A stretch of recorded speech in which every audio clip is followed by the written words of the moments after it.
तो hi friends, हम लोग आज से अब अपना नया चैप्टर शुरू करने जा रहे हैं। तो हम लोग आज हम लोग फर्स्ट चैप्टर पढ़ेंगे from the beginning of time. ठीक है, फर्स्ट चैप्टर का नाम है from the beginning of time. तो मतलब मैं आशा करता हूँ कि आप लोग भी मेरे साथ नोटबुक लेके बैठे हो गए। ठीक है, तो देखो, from the beginning of time chapter का नाम ही है समय की शुरुआत से। ठीक है, तो अगर आपने इससे पहले हिस्ट्री नहीं भी पढ़ी होगी तो आपको इतना डिफ़िकल्टी फेस नहीं होगी। ठीक है, तो देखो, ये पहली बात है, जो 11th की हिस्ट्री है ना, वो एकदम ज़ीरो लेवल से है। ठीक है, तो अब चलो, अब डायरेक्ट अब चैप्टर में आते हैं। तो ये चैप्टर का नाम ही है from the beginning of time, यानी समय की शुरुआत से। तो इस चैप्टर में बेसिकली हमको पता चलेगा कि हम लोग का ह्यूमन ओरिजिन क्या है, हम लोग बेसिकली आए कहाँ से है, हम लोग कैसे कैसे पहले रहते थे, क्या खाते थे, एग्रीकल्चर कैसे स्टार्ट हुआ, हम लोग घर बनाना कब स्टार्ट किए। तो ये सारी चीज़ें हम इस चैप्टर में पढ़ेंगे।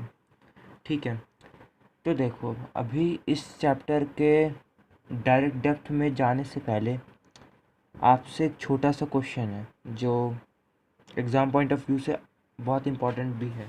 ठीक है, वैसे एग्ज़ाम पॉइंट ऑफ व्यू से तो इम्पोर्टेंट नहीं है।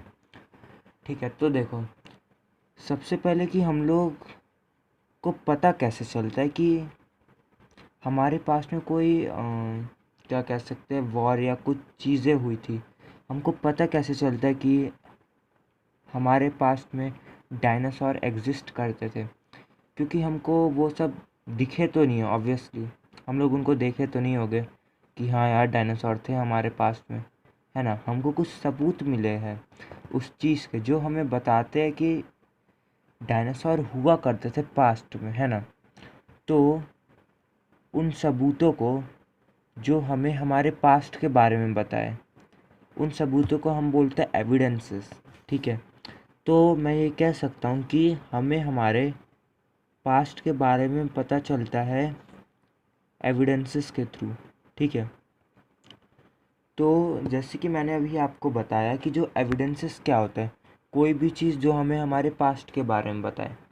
एग्जाम्पल में बोलूँ तो फिर हमें पता कैसे चला कि डायनासोर एग्जिस्ट हुआ करते थे पहले। तो हमें उनका बेसिकली हमें उनकी हड्डियाँ मिली होगी, जिसके वजह से हमें पता चला कि हाँ यार, पहले के ज़माने में ऐसे टाइप का भी एनिमल या क्रिएचर हुआ करता था। ठीक है, तो इन्हीं सारे एविडेंसेस के थ्रू ही हमें पता चलता है हमारे पास्ट के बारे में। ठीक है, तो डेफिनेशन में आप लिख सकते हो एविडेंसेस का कि कोई भी चीज़, anything which tells us about our past is known as evidence. ठीक है, वैसे मैं लिख भी दे रहा हूँ आपके लिए, और आप इस चैप्टर के नोट्स मेरे डिस्क्रिप्शन बॉक्स से ले सकते हैं। ठीक है, हैंड रिटन नोट्स है। So anything which tells us about our past. ठीक है, तो कोई भी चीज़ जो हमें हमारे पास्ट के बारे में बताए, उसको हम एविडेंस बोलते हैं।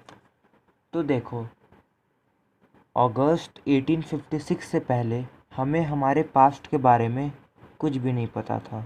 ठीक है, अगस्त 1856 से पहले हमें हमारे पास्ट के बारे में कुछ भी नहीं पता था। हमें कुछ भी नहीं पता था कि पहले डायनासोर एग्जिस्ट हुआ करते थे, हम बंदरों से आए थे। ये सारी चीज़ें हमें कुछ नहीं पता हुआ करती थी कि औरंगज़ेब और अलेक्जेंडर ऐसे टाइप के राजा महाराजा हुआ करते थे। ठीक है, हमें कुछ भी नहीं पता था अपने पास्ट के बारे में अगस्त 1856 से पहले। लेकिन अगस्त 1856 को हमें एक स्कल मिलता है। ठीक है, अगस्त 18, ये देखो, मतलब ये तो नहीं बोल सकते कि हमें हमारे पास्ट के बारे में कुछ भी नहीं पता था, लेकिन हमें हमारे ह्यूमन ओरिजिन के बारे में कुछ नहीं पता था। इस सेंस से भी हम बोल सकते हो। ठीक है, आप देखो, अगस्त 1856 से पहले हमें ह्यूमन के बारे में कुछ भी नहीं पता था, यानी हमें ये सब नहीं पता था कि जो हम इंसान हैं वो बंदरों से इवॉल्व होकर आए हैं, यानी बंदरों से आए हैं। हमें ये सब नहीं पता था। लेकिन अगस्त 1856 को एक जर्मनी में एक डसलडॉर्फ नाम की जगह है, ठीक है। अगस्त 1856 को कुछ लेबर्स थे जो जर्मनी के डसलडॉर्फ नाम की जगह में खुदाई कर रहे थे, ठीक है। लाइमस्टोन पाने के लिए कुछ लेबर्स वहाँ पे खुदाई कर रहे थे और तभी उन लेबर्स को मिलता है स्कल, ठीक है। तो तभी उन लेबर्स को एक खोपड़ी मिलती है और जब वो लेबर उस खोपड़ी को देखते हैं तब वो थोड़ा हैरान रह जाते हैं, ठीक है। उनको कुछ समझ नहीं आता कि वो उस खोपड़ी के साथ क्या करें, इसलिए वो लेबर्स उस खोपड़ी को एक बहुत बड़े हिस्टोरियन को दे देते हैं जिनका नाम होता है कार्ल फुलरॉट। तो जो कार्ल फुलरॉट है वो एक बहुत बड़े हिस्टोरियन थे, ठीक है। तो जब वो उस कल के देखते हैं, उस कल के बारे में रिसर्चेस करते हैं, तब उनको ये पता चलता है कि वो जो स्कल है वो इंसान का तो नहीं है, ठीक है। हालांकि वो जो स्कल था वो इंसान की तरह दिख रहा था, लेकिन जब कार्ल फुलरॉट ने उस स्कल के बारे में रिसर्च किया तब उनको ये पता चला कि वो जो स्कल है वो ह्यूमन बींग्स का तो नहीं है, वो इंसान का तो नहीं है। तो वो डाउट में पड़ गए थे कि अगर वो स्कल इंसान का नहीं हो सकता तो वो किसका होगा। इसलिए कार्ल फुलरॉट उस स्कल को अपने एक टीचर को दे देते हैं और वो टीचर का नाम है शेफहाउसन। तो शेफहाउसन बेसिकली बॉन यूनिवर्सिटी में पढ़ाते थे, ठीक है। वो बॉन यूनिवर्सिटी के टीचर थे। तो जब शेफहाउसन को वो स्कल मिलता है तो फिर शेफहाउसन उस स्कल के बारे में बहुत ज़्यादा रिसर्चेस करते हैं और फाइनली उनको ये पता चलता है कि वो जो स्कल है वो ह्यूमन बींग्स का, मतलब वो जो स्कल है वो है तो थोड़ा बंदरों का, लेकिन वो बहुत ज़्यादा रिसर्चेस करता है और उनको ये फाइनली पता चल जाता है कि जो हम ह्यूमन बींग्स हैं वो हम बंदरों से इवॉल्व होकर आए हैं, ठीक है। और तो वो यही चीज़ जैसे उनको पता चलती है तो वो बहुत ज़्यादा खुश हो जाते हैं और वो ये चीज़ न्यूज़पेपर में पब्लिश कर देते हैं, ठीक है। और वो क्या पब्लिश करते हैं कि जो हम ह्यूमंस हैं वो एनिमल से इवॉल्व होकर आए हैं, ठीक है। लेकिन जब ये न्यूज़पेपर में पब्लिश हो जाता है तो तभी कुछ साइंटिस्ट होते हैं और जैसे ही वो साइंटिस्ट को ये पता चलता है कि एक शेफहाउसन नाम का एक टीचर है, प्रोफेसर है, जिसने न्यूज़पेपर में पब्लिश किया कि जो हम इंसान हैं वो जानवरों से आए हैं, बेसिकली बंदर, ठीक है। तो वो साइंटिस्ट सब थोड़ा उस टाइम में गुस्सा हो जाता है। वो गुस्सा क्यों होता है, इसलिए उन साइंटिस्ट को ये लगता है कि यार एक छोटा सा टीचर कैसे इतनी बड़ी बात बोल सकता है कि जो हम इंसान हैं वो जानवरों से आए हैं, ठीक है। क्योंकि वो साइंटिस्ट भी बेसिकली लगे हुए है ना कि हम लोग इंसान बेसिकली आए कहाँ से, लेकिन उन साइंटिस्ट को कुछ पता नहीं चल पाता। लेकिन एक छोटा सा टीचर बता देता है वही चीज़ कि हम ह्यूमंस हैं वो एनिमल से इवॉल्व होकर आए हैं। तो यही चीज़ ना साइंटिस्ट को बहुत ख़राब लगती है, इसलिए वो साइंटिस्ट ये चीज़ को बोल देते हैं गलत, ठीक है। वो साइंटिस्ट बोलता है कि यार ये तो गलत है, ये तो कुछ भी बोल रहा है, इसलिए वो साइंटिस्ट उस चीज़ को गलत बोल देते हैं। इसलिए वो जो न्यूज़पेपर था वो बाद में बैन हो जाता है, ठीक है।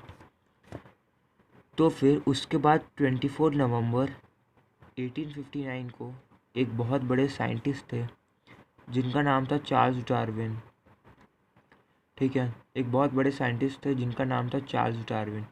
तो चार्ल्स डार्विन एक बुक उन्होंने उस टाइम में पब्लिश किया था 24 नवंबर 1859 को, और इस बुक का नाम था ओरिजिन ऑफ द स्पीशीज़, ठीक है।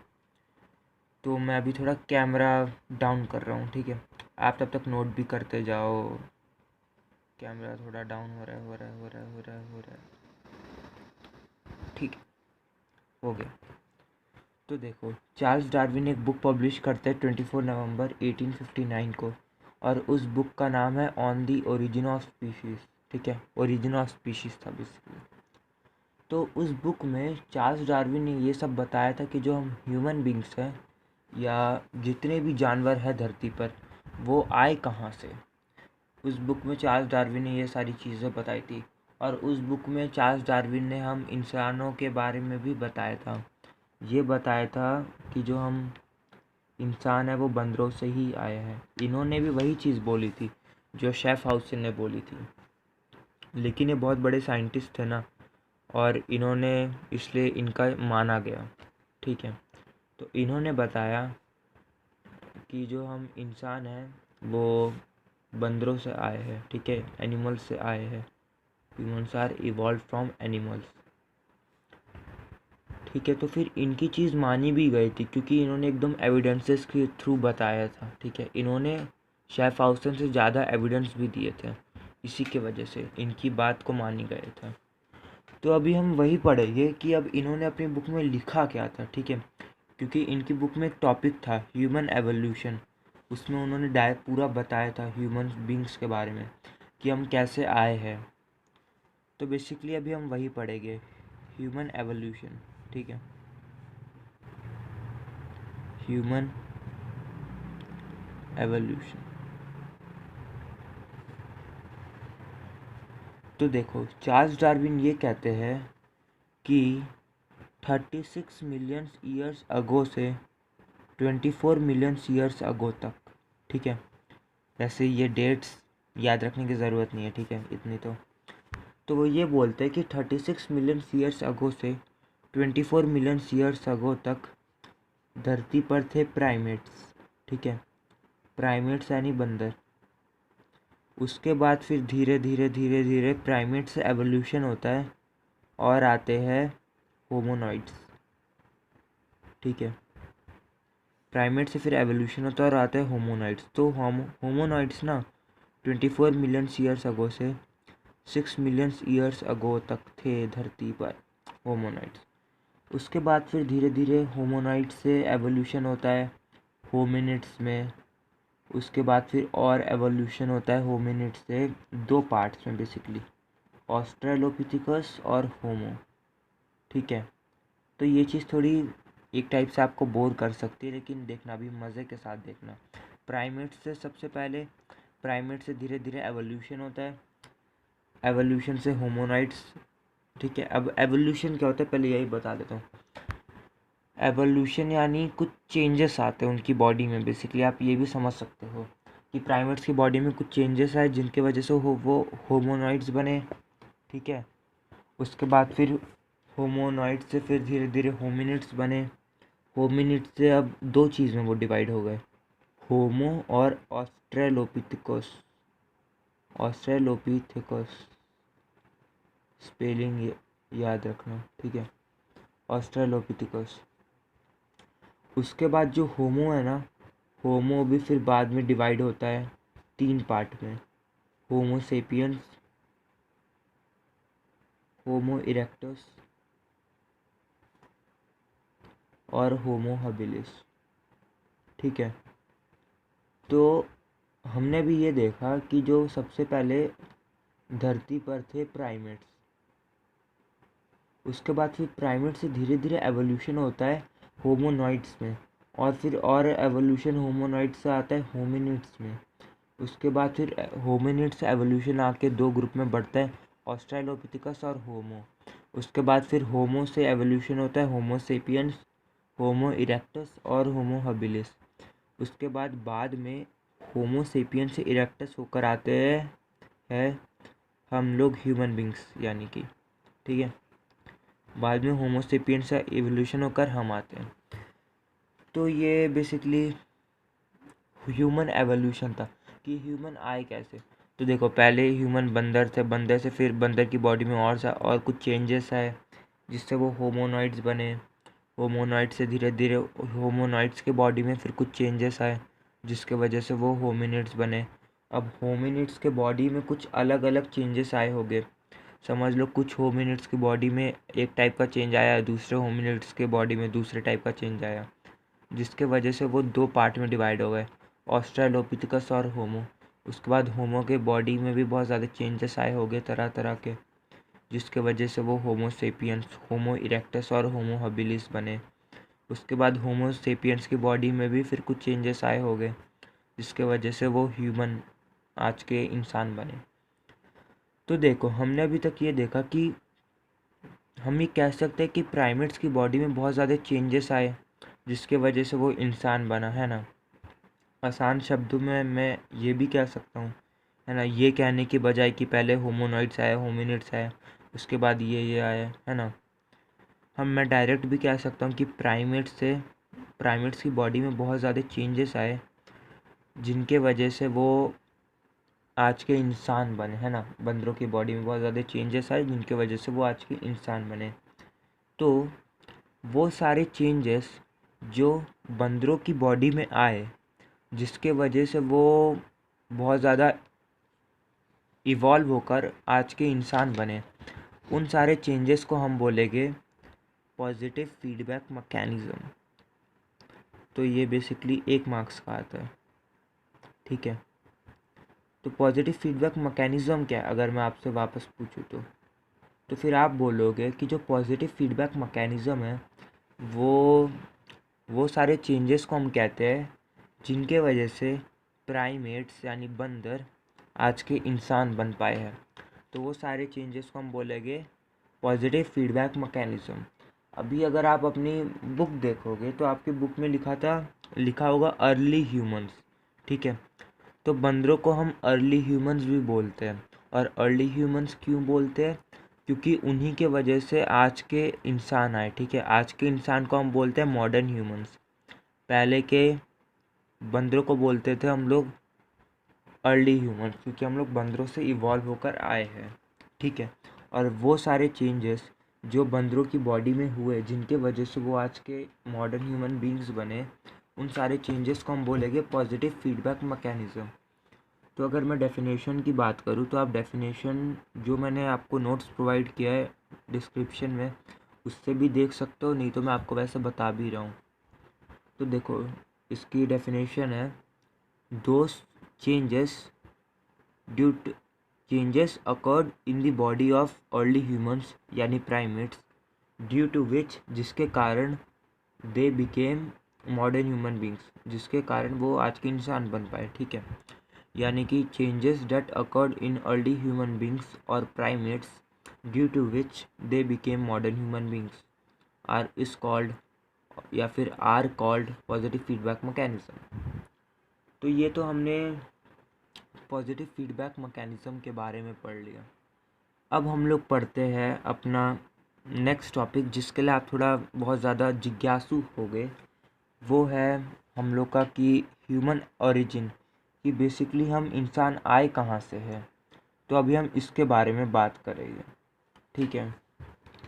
इसको थोड़ा और नीचे कर लेता हूँ, ठीक है, इतने में समझा दूँगा।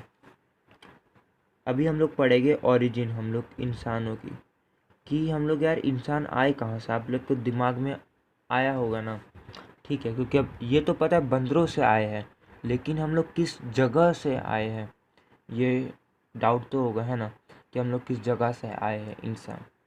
तो अभी हम वही देखेंगे कि हम लोग की ओरिजिन कहाँ से है, कि हम लोग किस जगह से आए हैं। तो देखो दोस्तों, जो इंसानों की ओरिजिन है ना, वो हम लोग डायरेक्ट नहीं कह सकते कि हाँ हम इस जगह से आए हैं। हमारी ओरिजिन को समझाने के लिए 2 मॉडल्स बनाए गए हैं। पहला मॉडल का नाम है रीजनल कंटिन्यूटी मॉडल, ठीक है। आप थोड़ा ये चीज़ ध्यान में रखना, टेस्ट में डायरेक्ट आता है कि रीजनल कंटिन्यूटी मॉडल क्या है, ठीक है। तो देखो, इंसान की ओरिजिन को बताने के लिए 2 मॉडल्स बनाए गए। पहला रीजनल कंटिन्यूटी मॉडल और दूसरा है रिप्लेसमेंट मॉडल। तो रीजनल कंटिन्यूटी मॉडल हमें ये कहता है, रिप्लेसमेंट मॉडल पहले लिख लेता हूँ, ठीक है। हैंड राइटिंग अभी थोड़ी हो सकती है घटिया वैसे। तो देखो दोस्तों, हमें रीजनल कंटिन्यूटी मॉडल ये बताता है कि जो पहले बंदर थे ना, या फिर आप होमो सेपियंस भी बोल सकते हो, क्योंकि बाद में तो हम होमो सेपियंस से ही इवॉल्व हुए ना। तो रीजनल कंटिन्यूटी मॉडल ये कहता है कि जो पहले होमो सेपियंस थे वो हर जगह प्रेजेंट थे, ठीक है, यानी पूरी धरती में प्रेजेंट थे वो बंदर होमो सेपियंस। उसके बाद वो धीरे धीरे इंसान में तब्दील हो जाते हैं या फिर इंसान में इवॉल्व हो जाते हैं।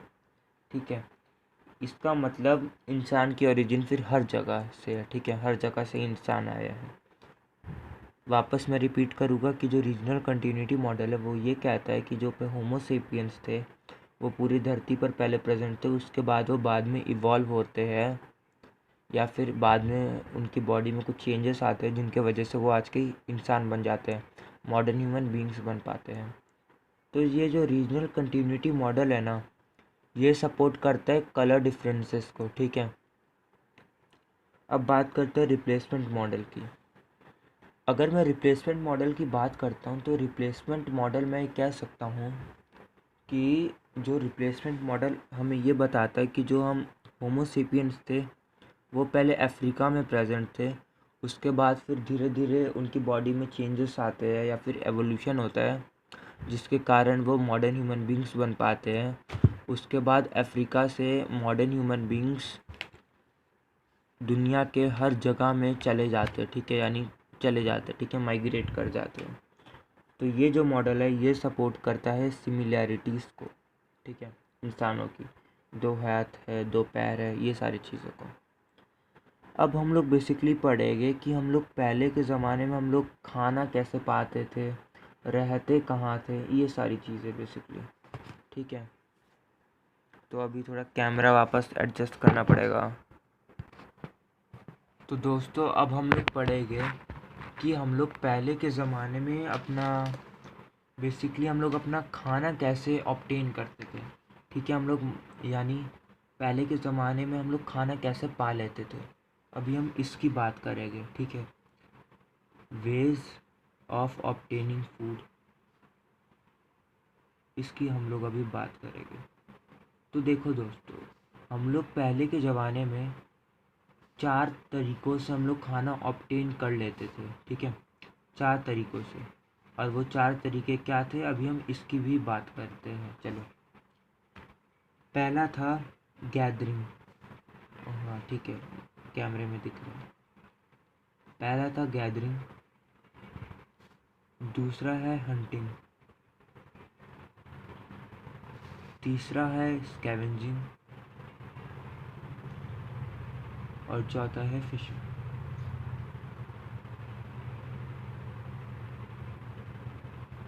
ठीक है, तो हम इन 4 तरीक़ों से अपना खाना ऑब्टेन करते थे, गैदरिंग, हंटिंग, स्कैवेंजिंग और फिशिंग।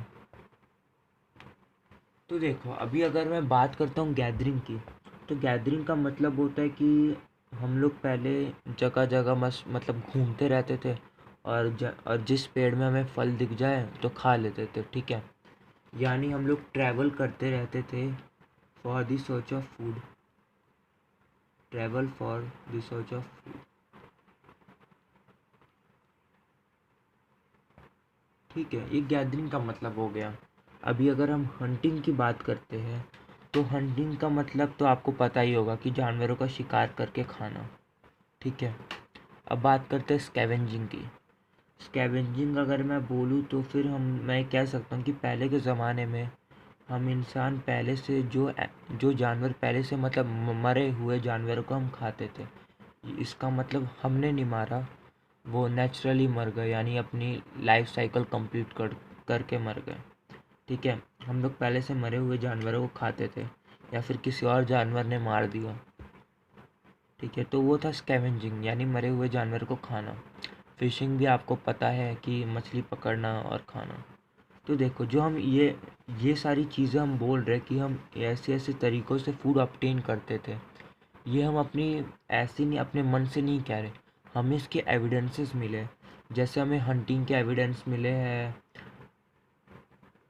बॉक्स ग्रोव में जो कि इंग्लैंड में है, और चोनिंजन में जो कि जर्मनी में। ठीक है, तो उन जगहों में हमें एविडेंस मिले, हमें हथौड़े और ये वो सारी चीज़ें मिली है, हथौड़े और जानवरों के अवशेष एक साथ मिले हैं, जिससे हमें ये पता चलता है कि हाँ यार, हम लोग हंटिंग से भी खाते थे। ठीक है, जगह का नाम लिख दे रहा हूँ मैं आपके लिए, बॉक्स ग्रोव और चोनिंजन।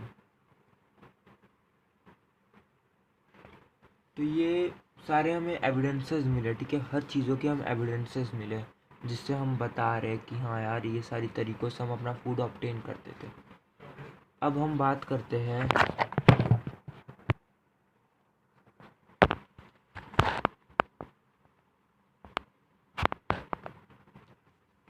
तो अब हम लोग ने ये देखा कि वेज ऑफ ऑब्टेनिंग फूड क्या है, कि पहले के ज़माने के लोग फूड कैसे ऑब्टेन करते थे। तो अब हम देखेंगे कि वो लोग बेसिकली रहते कहाँ थे, ठीक है। तो अभी हम लोग उनके बेसिकली शेल्टर के बारे में बात करेंगे, रहन सहन, वो लोग रहते कहाँ थे। तो वो लोग देखो, सबसे पहले हम लोग रहते थे पेड़ों में, इतना तो पता होगा। उसके बाद फिर धीरे धीरे हम लोग पेड़ों से शिफ्ट हुए केव्स और ओपन एयर में, और इन सब के भी हमें बहुत ज़्यादा सबूत मिले हैं, जैसे कि लाज़ारेट केव्स जो कि फ्रांस में है अभी भी, वो उसमें सबूत मिले हैं कि हम लोग वहाँ पे पहले रहा करते थे। और टेरा अमाटा भी हम लोग बनाया करते थे ओपन एयर के लिए, ठीक है, खुले आसमान के लिए टेरा अमाटा हम लोग बनाया करते थे। टेरा अमाटा बेसिकली लकड़ियों का घर होता है, ऐसे ऐसे कर करके, ठीक है, दोनों तरफ लकड़ियों का घर या लकड़ियों का टेंट, ऐसे समझ सकते हो, ठीक है। उसके बाद फिर हम लोग केव्स और ओपन एयर से शिफ्ट हुए, हम लोग अब धीरे धीरे अब घरों की तरफ शिफ्ट हुए थे, ठीक है। और वो भी हम लोग उस टाइम में 2 घर बना के, मिट्टी के घर बनाते थे, रॉक्स, ये सारे चीज़ों के घरों में हम रहते थे, ठीक है। मिट्टी के घर हम लोग को मिले, ठीक है। तो सॉइल और मड, और साथ ही साथ रॉक में, और इसके भी हमें सबूत मिले हैं चेसोवंजा में, ठीक है। और चेसोवंजा बेसिकली अभी है केन्या में अभी। तो हमने अभी ये देखा कि पहले हम लोग पेड़ों में थे, पेड़ों से गुफा में आए, गुफाओं से घर में आए, वो भी कौन टाइप के घर में, मिट्टी के और पत्थर के, ठीक है। तो अब देखो, हम लोग जब केव्स में रह रहे थे तो हम लोग घरों में शिफ्ट क्यों हुए, ठीक है। हम लोग ये सब तो परमानेंट हाउसेस है ना, हम लोग परमानेंट हाउसेस में शिफ्ट ही क्यों हुए।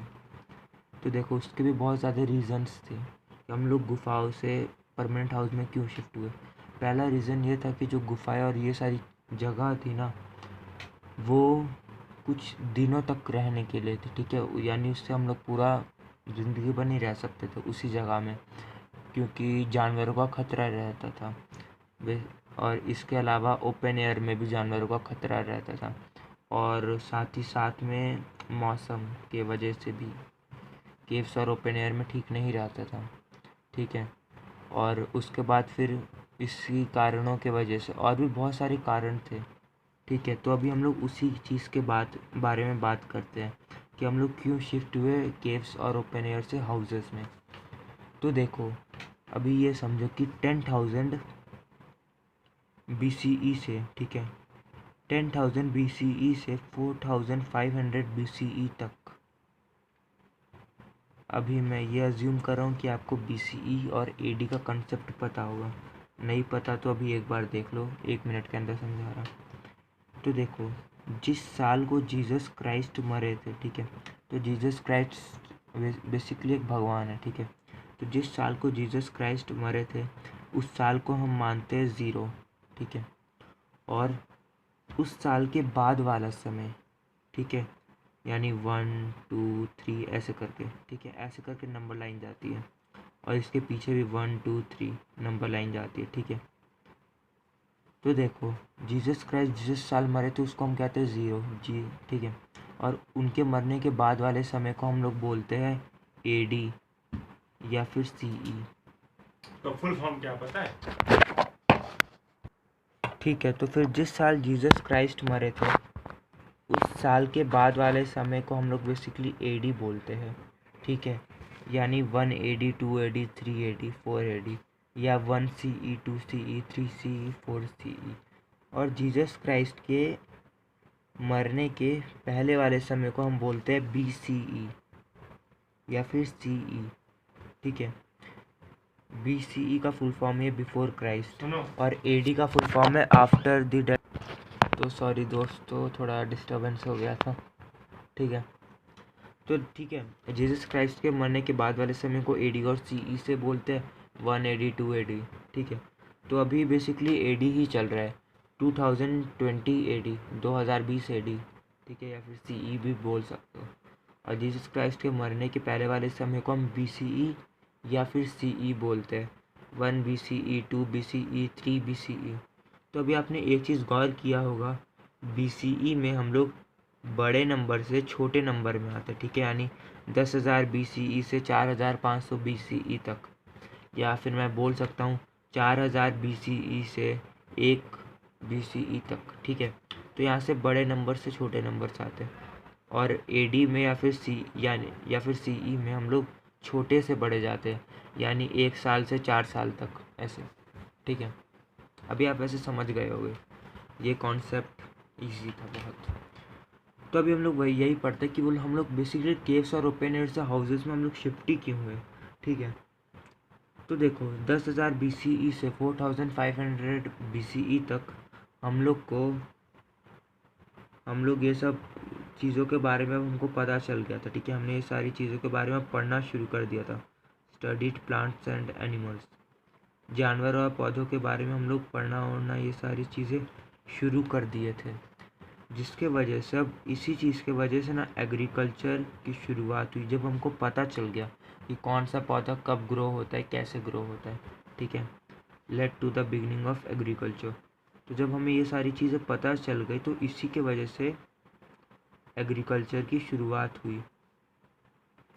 तो जो एग्रीकल्चर था उसने जो ह्यूमंस की लाइफ थी ना, वो पूरी चेंज कर डाली थी। ठीक है, एकदम पूरी चेंज कर डाली थी।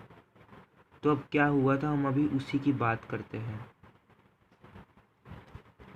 तो देखो, जब हम लोग प्लांट्स और एनिमल्स के बारे में स्टडी करना शुरू कर दिए तो उसके वजह से एग्रीकल्चर की स्टार्टिंग हुई। ठीक है, अभी मैं थोड़ा फिक्स कर रहा हूँ ये। ठीक, जब हम लोग प्लांट्स और एनिमल्स के बारे में स्टडी करना शुरू कर दिए थे तो हमको एग्रीकल्चर की इसी के वजह से शुरुआत हुई। जब एग्रीकल्चर शुरू हो गया तो एग्रीकल्चर के लिए हमको एक जगह में बहुत देर तक रहना पड़ता है, जैसे कि आपको पता है, इसलिए हम लोग बनाए थे घर। ठीक है, इसलिए हम लोग फिर घर बनाए थे। और जब हम लोग घर बना दिए ना, अब घर बनाने के लिए अब घर बन गए। ठीक है, तो अब एग्रीकल्चर के लिए कुछ टूल्स चाहिए होता है। ठीक है, जो बेसिकली एग्रीकल्चर के लिए ही कुछ कुछ चीज़ें होती हैं ना, इक्विपमेंट्स, न्यू टूल्स। तो फिर जब हमने घर बना दिया तो फिर हम एग्रीकल्चर के लिए कुछ औजार भी बनाने लगे थे। ठीक है, नए नए टूल्स बनाने लगे थे फॉर एग्रीकल्चर, सच एज, जैसे कि हम लोग उसको कहते हैं ना, जिससे खुदाई करता है, वो सारी चीज़ें। ठीक है, इंग्लिश में अगर उसको बोलूँ तो डो हो जाएगा, ये सारी चीज़ें। ठीक है, तो हम लोग टूल्स, ये सारी चीज़ें एग्रीकल्चर के लिए बनाने लग गए थे। और साथ ही साथ में हम लोग ने उस टाइम में व्हील का भी इन्वेंशन कर दिया था, व्हील बना डाला था मिट्टी से। अब उससे क्या हुआ व्हील का इन्वेंशन से, तो व्हील की इन्वेंशन से ना हम लोग को ट्रेड यहाँ पे नहीं, ट्रांसपोर्ट, व्हील की इन्वेंशन से हमको ट्रांसपोर्टेशन में, यानी जो हम एग्रीकल्चर फसल वसल करते थे उस फसल को एक जगह से दूसरी जगह ले जाने में आसानी होती थी। और साथ ही साथ में पॉट्स बनाने के लिए, मटके, ये सारी चीज़ बनाने के लिए इम्पॉर्टेंट होता था। ठीक है, उसके बाद फिर ऐसे ही ऐसे बाद में वो लोग सिटी लाइफ में आए गए। ठीक है, तो देखो व्हील के इन्वेंशन के बाद वो लोग ट्रांसपोर्ट और पॉट्स, ये सारी चीज़ों के लिए अब यूज़ होने लगा व्हील। ठीक है, उसके बाद धीरे धीरे धीरे धीरे ये जो स्टोन टूल्स थे, है ना, ये सारे टूल्स स्टोन के थे, औजार वो लोग स्टोन के बनाते थे, पत्थर के। उसके बाद हम बाद में ये देखेंगे, फिर धीरे धीरे और एवोल्यूशन हुआ और स्टोन टूल्स चेंज हो गए मेटल टूल्स में, धीरे धीरे चेंज होते गए। ठीक है, और फिर इसी से फिर बाद में सिटी बनेगी। तो ये सारी तो हमने चीज़ें देख ली थी कि एग्रीकल्चर के वजह से परमानेंट हाउस में कैसे है। तो अब हम लोग पढ़ेंगे स्टोन टूल्स के बारे में, कि हमने पहले औजार बनाना हमने सीखा कैसे। ठीक है, तो अभी हम लोग उसी के बारे में बात करेंगे, मेकिंग टूल्स।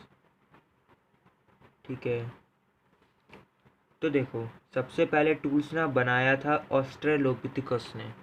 मैंने आपको बताया था क्या हुआ था ह्यूमन एवोल्यूशन। ठीक है, देखो यारो, ये सारी चीज़ों को समझने से पहले ना आपको ह्यूमन एवोल्यूशन तो एकदम मतलब क्लियर होनी चाहिए कि पहले प्राइमेट्स से एवोल्यूशन हुआ, होमोनॉइड्स से होमिनिड्स, उसके बाद फिर होमिनिड से धीरे धीरे आते हैं ऑस्ट्रेलोपिथिकस और होमो, उसके बाद होमो से फिर एवोल्यूशन होता है होमो सेपियंस, इरेक्टस और हबिलिस।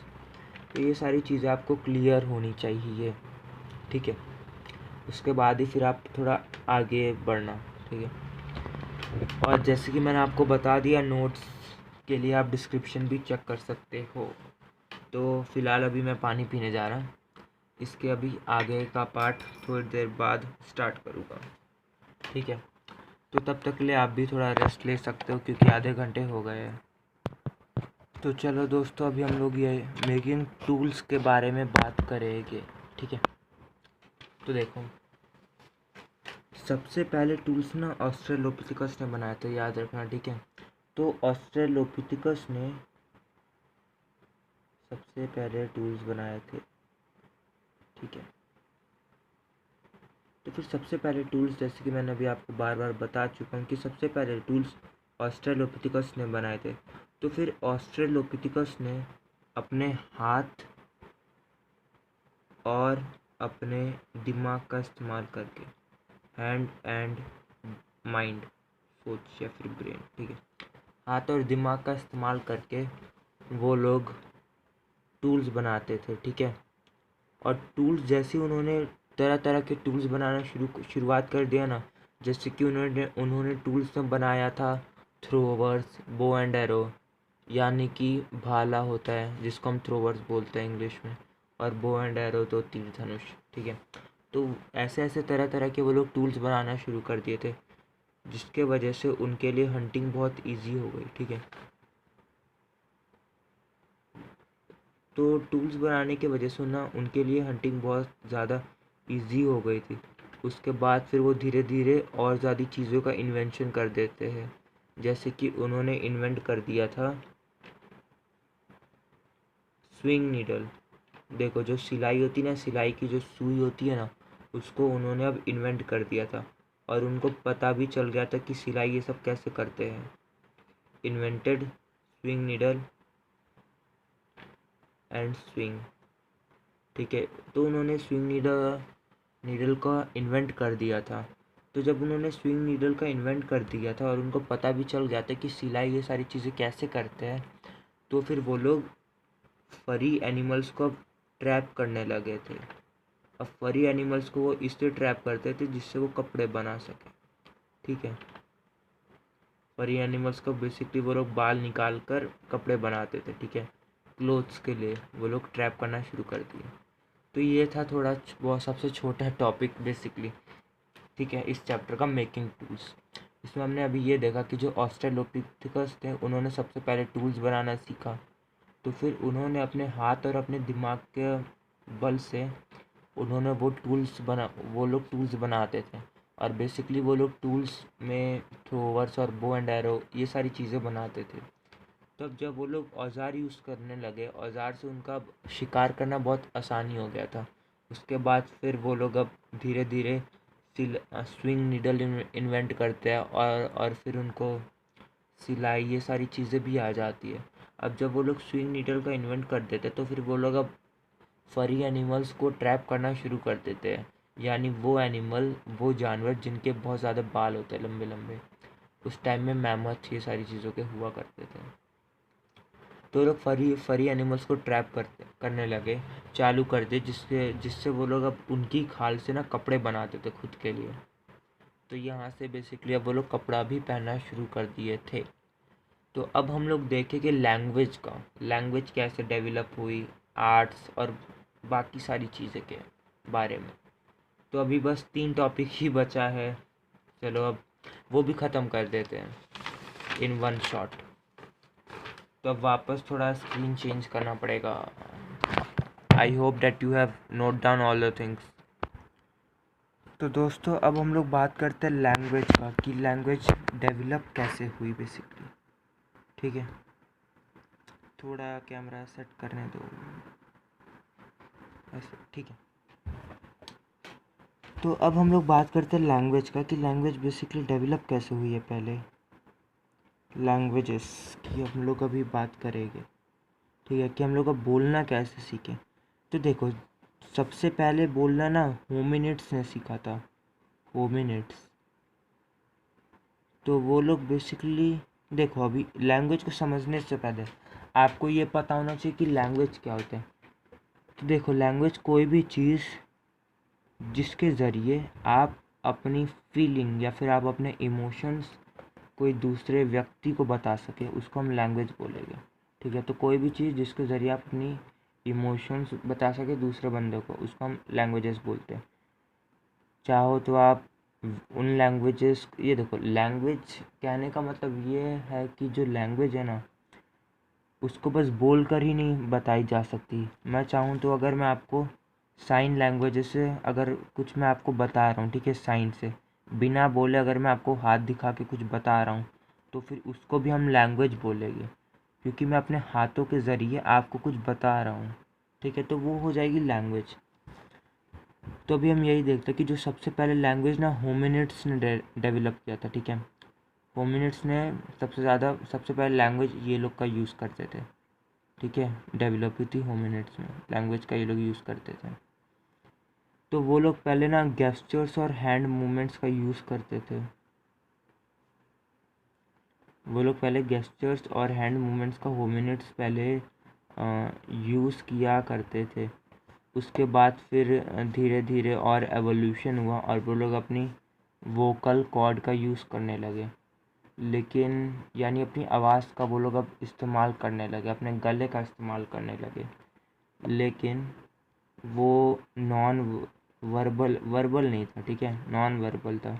यानी अपने आवाज़ का तो यूज़ कर रहे हैं लेकिन बिना शब्द के, जैसे कि वो लोग गाते रहते थे ऐसे, या फिर हमिंग करते थे। हमिंग का मतलब ऐसे कुछ आवाज़ें निकालना, तो ये हमिंग हो जाएगा। और सिंगिंग में भी कुछ भी आवाज़ निकालना, ठीक है। तो हमने अभी ये देखा कि जो लैंग्वेज थी वो सबसे पहले डेवलप हुई थी होमिनिड्स में, और होमिनिड्स जो थे वो गेस्चर्स और हैंड मूवमेंट का यूज़ करते थे एक दूसरे से बात करने के लिए। उसके बाद धीरे धीरे एवोल्यूशन होता है और बाद में वो अपने वोकल कॉर्ड का यानी अपने गले का इस्तेमाल करने लग जाते हैं, और बेसिकली वो नॉन वर्बल होता है, ठीक है, जैसे कि हमिंग और सिंगिंग। उसके बाद फिर इनके बाद आता है होमो हबिलिस। होमो हबिलिस साइंटिस्ट ने ये फाउंड किया था कि जो होमो हबिलिस है ना, उनके दिमाग में कुछ फीचर्स है, ब्रेन है फीचर्स, उनके दिमाग में कुछ फीचर्स है जिससे वो कुछ भी बोल सकते, ठीक है, बोलने के फीचर्स है। तो देखो, जो होमो हबिलिस थे ना, वो सबसे पहले छोटी छोटी स्पीचेस बोला करते थे, ठीक है, यानी एक दो वर्ड वो बोला करते थे होमो हबिलिस। उसके बाद फिर धीरे धीरे एवोल्यूशन हुआ और वो फिर एक प्रॉपर लैंग्वेज डेवलप कर लिए थे, ठीक है। और वो बेसिकली किस लैंग्वेज में बोलते थे ये हम सेकंड चैप्टर में पढ़ेंगे, थोड़ा सस्पेंस क्रिएट करते हैं हम, ठीक है। बाद में वो प्रॉपर लैंग्वेज बोलने लग गए थे। तो दोस्तों अभी देखो वीडियो इतनी लंबी हो गई है, तो अब इसके 2 पार्ट भी हो सकते हैं, ठीक है। मेरा रिकॉर्डर अपने आप ऑफ हो सकता है स्पेस की वजह से। तो ये देखा कि जो होमो हबिलिस है वो पहले छोटे छोटे स्पीचेस बोलते थे और बाद में वो प्रॉपर लैंग्वेज में आ गए। तो देखो ये तो हमने बात की लैंग्वेज की। अब लैंग्वेज के साथ साथ ना आर्ट्स भी डेवलप हुआ था। लैंग्वेज के साथ साथ अब आर्ट्स भी डेवलप हुआ था। तो अब वो लोग बेसिकली आर्ट्स, वो लोग ड्राइंग का इस्तेमाल ही क्यों करते थे, तो वो लोग ना आर्ट्स का इस्तेमाल करते थे नॉलेज शेयर करने के लिए, ठीक है। जैसे कि अगर उनको बतानी हो कि हम कैसे कैसे शिकार कर सकते हैं, तो वो लोग यानी अपना ज्ञान बांटते थे आर्ट्स के ज़रिए, ड्राइंग के ज़रिए, कि हाँ भाई ये एक शिकार है, मैं यहाँ से जाऊँगा, तुम यहाँ से जाओगे, और एक बंदा यहाँ से जाएगा, तीनों उसमें अटैक करेंगे। तो वो स्ट्रैटेजीज और वो सारी चीज़ें बताते थे एक दूसरे को आर्ट्स के ज़रिए, ठीक है। तो वो लोग आर्ट्स का इस्तेमाल नॉलेज को शेयर करने के लिए करते थे।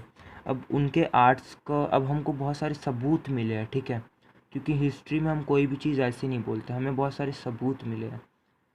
जैसे कि अगर मैं बोलूँ चौवेट केव और लस्कॉक्स केव, कुछ सबूत है, ठीक है। तो चौवेट केव और लस्कॉक्स केव में हमें ये सबूत मिला है कि पहले के ज़माने के लोग आर्ट्स का इस्तेमाल करते थे नॉलेज शेयर करने के लिए। अब चौवेट केव और लस्कॉक्स केव दोनों फ्रांस में है, ठीक है, ये चीज़ याद रखना, फ्रांस में है दोनों, इटली फ्रांस, ठीक है। तो ये दोनों ना फ्रांस में हैं। अब हम लोग अपने इस चैप्टर के लास्ट टॉपिक की बात करेंगे, उसको हम टॉपिक बोल नहीं सकते वैसे तो देखो अभी प्रेजेंटली में क्या है, हमको अभी जितना भी पता है ना हमारी हिस्ट्री के बारे में कि पहले के ज़माने के लोग ऐसे रहते थे, वो बहुत ही ज़्यादा कम पता है, ठीक है। इसलिए आज के कुछ हिस्टोरियन हैं जो ये बोलते हैं, ठीक है, हिस्टोरियन को हम लोग आर्कियोलॉजिस्ट भी कहते हैं, एक चीज़ याद रखना, ठीक है। तो फिर आज के कुछ हिस्टोरियंस है या फिर आर्कियोलॉजिस्ट है जो ये बोलते हैं कि हम अपने पहले के ज़माने के लोग कैसे रहते थे उसको हम ऐसे भी हम लोग पता कर सकते हैं कि आज के ज़माने में भी कुछ ट्राइब्स हो गए, यानी कुछ लोग हो गए जो पहले के ज़माने की तरह ही रहते हैं, ठीक है, यानी वो लोग आदिवासियों की तरह ही रहते हैं जिनको हम आदिवासी कहते हैं, ठीक है। तो उस कुछ वो हिस्टोरियंस ने ये बोला कि हम उनका रहन सहन को पढ़कर हम ये पता कर सकते हैं कि पहले के ज़माने के लोग कैसे रहते हैं। लेकिन इसी टाइम में कुछ बाकी लोगों ने बोला नहीं यार, क्या पता पहले के ज़माने के लोग कुछ अलग टाइप के रहते हो। तो ये सारी चीज़ें होती रहती है, ठीक है। तो देखो इस चैप्टर में आपको 2 टर्म समझने होंगे। ये तो था पूरा चैप्टर ख़त्म है एक टाइप से, हम लोग का चैप्टर अब यहीं पे आज ख़त्म होता है, ठीक है। फर्स्ट चैप्टर हो गया ख़त्म। अब 2 टर्म समझ लो इस चैप्टर में ही। पहला है एंथ्रोपोलॉजी,